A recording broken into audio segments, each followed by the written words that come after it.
నమస్కారం.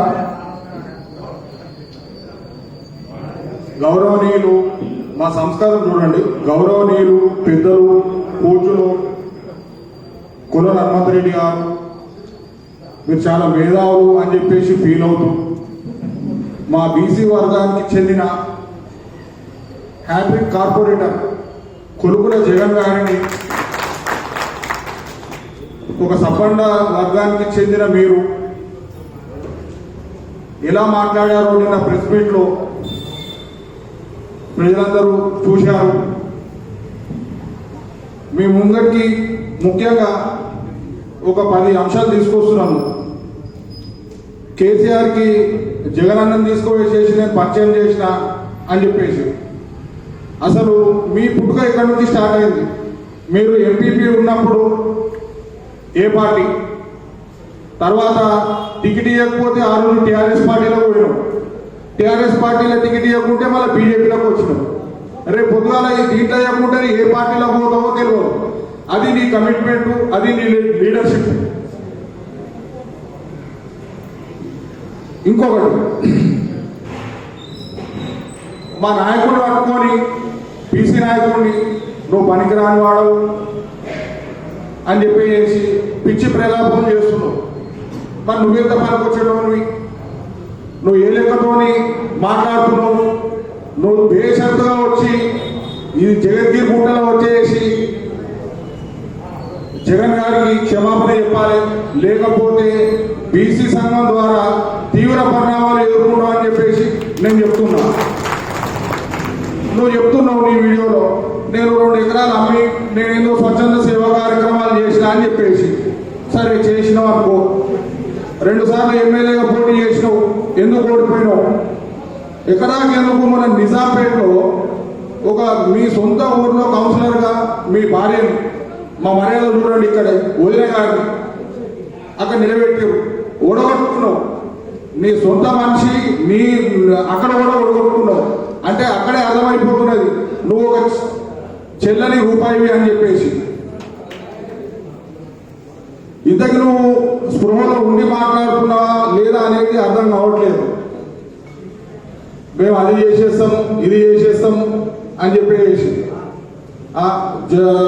జగన్గుంట నుంచి జగన్ని తరపేస్తాం అని చెప్పేసి. ఒకవేళ నీకు నిజంగా దమ్ము ఉంటే మేమందరం కూడా జగద్గిరిగుట్ట ప్రాంత వాసిగా చెప్తున్నాం, మీరు రావాలి. మరి ఎట్లా తరుగుతారో మేము కూడా చూస్తాం. ఇంకొకటి, మీరు శివమానం గురించి మాట్లాడారు. బీజేపీ పార్టీ అంటే హిందుత్వం పుట్టిపడేలా ఉంటుంది. ఆ పార్టీలో ఉండి ఆ పార్టీకే మచ్చ చేసుకున్నావు.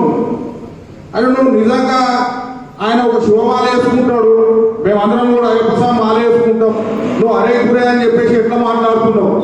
నువ్వు నిజంగా బీజేపీ, నువ్వు ఫస్ట్ నుంచి కూడా అందులో ఉన్నవాళ్ళు అయితే నీకు ఆ మాటలు రావు. ఎందుకంటే ఒక్కసారి నువ్వు ఆర్ఎస్ఎస్ వాళ్ళతో 1 నిమిషం మాట్లాడి చూడు, తర్వాత మళ్ళీ నువ్వు ప్రెస్ ముంగడికి వచ్చి మాట్లాడు. నువ్వు అంటున్నావు ఎవరినో నేను తరిమేస్తా అని చెప్పేసి.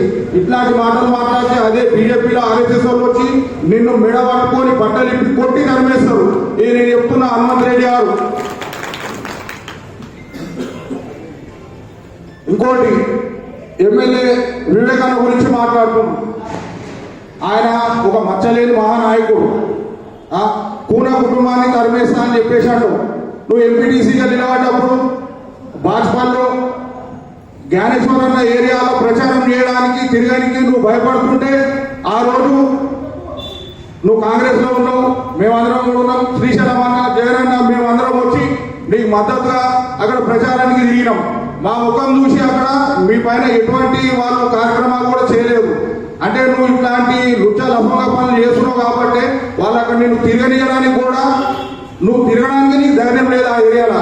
మా సపోర్ట్ తీసుకొని ఇక్కడ జైలుగుంట నుంచి నువ్వు అక్కడ తిరిగిన వ్యక్తివి.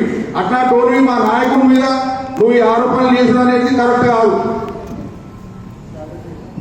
ఇంకొకటి, పొన్నారెడ్డి అనేటి ఆయన చెప్తున్నాడు ఎన్నికలకు 5 లక్షలు ఖర్చు పెట్టాలి అని చెప్పేసి. సరే, 5 లక్షలు ఖర్చు పెడదాం. మరి మీరెన్ని పెట్టారు? మీ నాయకుడు పోటీ చేసింది కదా, ఎన్ని పెట్టాడు? మరి మొత్తం అంతా సీనియర్లకే ఇస్తారు అని చెప్పేసి అంటారు. మరి ఆయన ఎన్ని రోజులుగా సీనియర్?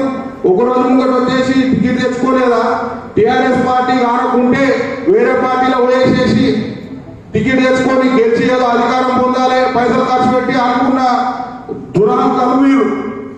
కాబట్టి ప్రజలు మీకు గట్టిగా బుద్ధి చెప్పారు. ప్రజల్లో ఉండి పని చేస్తున్నాడు కాబట్టి కొలుకుల జగన్ గారికి ఒక బీసీ వర్గానికి చెందిన మనిషి అతను. మేమందరం కూడా అతన్ని గెలిపించుకున్నాం. ఆయనని నువ్వు రెడ్డి అని ఒక అహంకార గర్వంతో మాట్లాడిన మాటలు మాత్రము అవి మీరు ఉపసంహరించుకోవాలి. ప్రెస్ మీట్ పెట్టి నువ్వు పేషెంట్గా క్షమాపణ చెప్పాలి. ఇక్కడితో అయిపోయింది అనుకోకు. హనుమంత్ రెడ్డి గారు మీకు మేము మర్యాద ఇస్తాము, అక్కడ దాకా పెట్టుకోండి. ఆయన కార్లు ఏడికెళ్ళి వచ్చినాయి, ఆయనకి ఇండ్లు ఏడికెళ్ళి వచ్చినాయి, మాకు ఫస్ట్ నుంచే ఆస్తులు ఉన్నాయి అని చెప్పేసి అన్నారు. ఓకే, మీరు అప్పటి నుంచే పిల్లుడు మీరు తెలంగాణ ఇప్పుడు పటేల్ పట్వారిగిరి పోవాలని చెప్పేసి కూడా పోరాటాలు చేసినాం. మా నాయకులు ఉన్నారు చేసిన వాళ్ళు.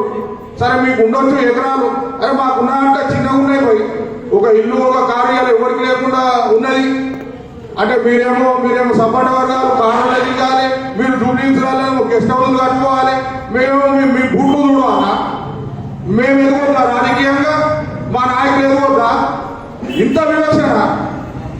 ఒక నాయకుడు ఆయన పని చేస్తున్నాడు కాబట్టి 3 సార్లు హ్యాట్రిక్గా గెలవడం అంటే నాటేకో మంచి వాళ్ళే చెప్పారు. ఒకసారి రెండోసారి కొంచెం అక్కడిక్కడ ఉంటుంది. ఎందుకంటే ప్రజల్లో కొంతమందికి అందుబాటులో ఉండము, ఇక ఇట్లాంటి పరిణామాలు ఉంటాయి. 3ఓసారి కూడా మీరు విడిగా పైసలు ఖర్చు పెట్టిర్రు. మీరు కేంద్రంలో అధికారంలో ఉన్నారు కాబట్టి ఇక్కడ కూడా అధికారము ప్రజలను ప్రలోభపెట్టిర్రు. ఇది చేసిర్రు. మీ సొంత పైసలు సొంత మనుషులకి ఇచ్చేసి అవి టీఆర్ఎస్ మంచిది అని చెప్పారు. మా పైన కేసులు కాలేదు అన్నారు. మీరు ప్రలోభాలకు గురి చేసిర్రు. మీరు అధికారం ఉపయోగించారు. ఇలా సెంట్రల్లో ఉన్నది రఘునందన్ రావు గారి ఇంట్లో దొరికినాయి అని చెప్పేసి అంటే మరి ఆయన కేసులు మరి అదెందుకో పట్టించుకోకుండా దుబాక విషయం. హనుమంత్ రెడ్డి గారికి నేను ఒక సూటి ప్రశ్న వేస్తున్నా. మొన్న బండి సంజయ్ గారిని రాష్ట్ర అధ్యక్షుడు బీజేపీ పార్టీ ఆయనని అరెస్ట్ చేసిన రోజు నేను ఖండించిన, ఇది కరెక్ట్ కాదు అని చెప్పి. నువ్వు ఏడవనుకున్నావు, నువ్వు ఆ పార్టీ మనిషివి. నీకు అవసరమైతే నువ్వేదో ఇప్పుడు నీ పక్కన ఉన్న ఒక పొన్నారెడ్డి అనే వ్యక్తి కోసము నువ్వు మా నాయకుడికి ఇచ్చవలసిన మాత్రం కరెక్ట్ కాదు. ఇవి ఎంత త్వరగా అయితే అంత త్వరగా మీరు హనుమంత్ రెడ్డి గారు మేము కూడా మాట్లాడగలుగుతాం. కాకుంటే మాకు మా నాయకత్వం అనేది ఉన్నది. మాకు నేర్పించింది ఏంటంటే ఒక మర్యాద. మేము అదే మర్యాద కాపాడుకుంటాం. మిగతా ఉన్న లెక్క మా దాని పైసలు లేకున్నా కూడా మేము ఒక మర్యాద ఇస్తున్నాం మీకు అన్న అని చెప్పేసి అంటున్నాం. మర్యాద కాపాడుకోండి. ఎప్పుడైనా మీరు వీలైనంత త్వరగా మళ్ళీ ప్రెస్ మీట్ పెట్టేసేసి ఈ అంశాన్ని ఇక్కడికి బేషరతుగా క్షమాపణ చెప్పి ఒప్పుకుంటేనేమో ఓకే, లేదంటే రాష్ట్ర వ్యాప్తంగా దీన్ని ఉద్యోగం లెక్క ఉధృతం చేసాము. నువ్వు ఏ లెక్క ప్రకారం చెప్పినావో చూసాము. నువ్వు అన్నావు 6 నెలలు అని చెప్పేసి. నువ్వు 6 రోజులల్లా నీ లిస్టు, నీ ఎంబడి ఉన్న లిస్టు మేము తీయగలుగుతాం. నువ్వు 6 నెలలను 6 రోజులనే తీయగలుగుతాము. ఇంతకంటే నీకోసం ఎక్కువ మాట్లాడము మాకు కూడా కరెక్ట్ కాదు. నువ్వు మా జాతీయ నువ్వు ఏమన్నావు, మీకోసం మాట్లాడేది అని చెప్పేసి. అరే మా ఓట్లు కావాలి మీకు, మేము మనవడదా లేదా? బీసీలు అంటే మీకు అంత లోకం అయిపోయారా? మేము కూడా చూపెడతాం బీసీ తనాగా ఏముంటుందో. ఇంకోసారి హనుమంత్ రెడ్డి నువ్వు కానీ నీ ఎంబడి కొంచెం ముత్యాల ముగ్గు టీం ఉన్నది. ఆ టీమును పెట్టుకొని నువ్వు ఏం చేయలేవు. జైలుకుంటానే కాదు, నువ్వు కూడా ఏం చేయలేవు. మళ్ళీ ఒకసారి చెప్తున్నా, ఈ విషయం పైన నువ్వు ఎంత తొందరగా రెస్పాండ్ అయ్యి వివరణ ఇచ్చి క్షమాపణ కోరితే మంచిగుంటుంది. లేకపోతే మా నాయకుడు ఆర్ కృష్ణతో కూడా దీనిపైన మేము సంప్రదింపులు జరిపినాము. ఈ ఇష్యూ పెద్దగా కాకముందే నువ్వు వచ్చేసి ఆయనకి కొనుగోల జగనన్న గారికి సారీ చెప్పేసి ఈ ఇష్యూ క్లోజ్ చేయాలని చెప్పేసి డిమాండ్ చేస్తున్నాము. జై తెలంగాణ.